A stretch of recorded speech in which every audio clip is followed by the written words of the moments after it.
Des problèmes de trésorerie, certes, il en existe, mais pas de déficit pour l'aéroport de Pierrefonds. Depuis la Covid, les employés présents sur le site sont tous payés. Problème de trésorerie dû également au fait que la Direction générale de l'aviation civile, qui accuse actuellement un déficit de 300 millions d'euros, ne versera pas la taxe sûreté sécurité pour Pierrefonds. Il s'agit de près de 900 000 euros. Mais pour garder l'aéroport de Pierrefonds sur les rails, son président André Sianakoun et ses collègues politiques du Sud qu'il a rencontrés se battent actuellement pour allouer 4 millions d'euros à la structure et ainsi soutenir l'activité aéroportuaire pour que d'ici 2026, Pierrefonds retrouve son rythme de croisière.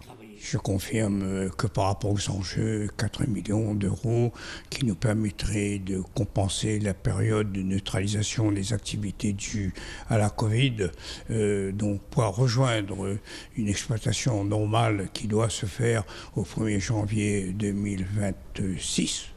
Donc nous avons 2 années difficiles à traverser et notre personnel de l'aéroport a été payé. Maintenant, il faut trouver 4 millions et je me bats pour résoudre ce problème financier.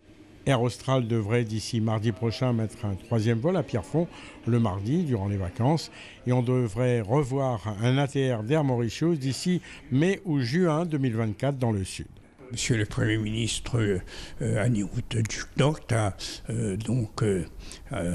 demandé au président d'Air Mauritius de venir à ma rencontre et il m'a assuré qu'Air Mauritius, dont la flotte a été décimée par la Covid, va mettre en place d'ici 6 ou 7 mois un autre avion pour la liaison Réunion, Saint-Pierre et jusqu'à l'île Maurice.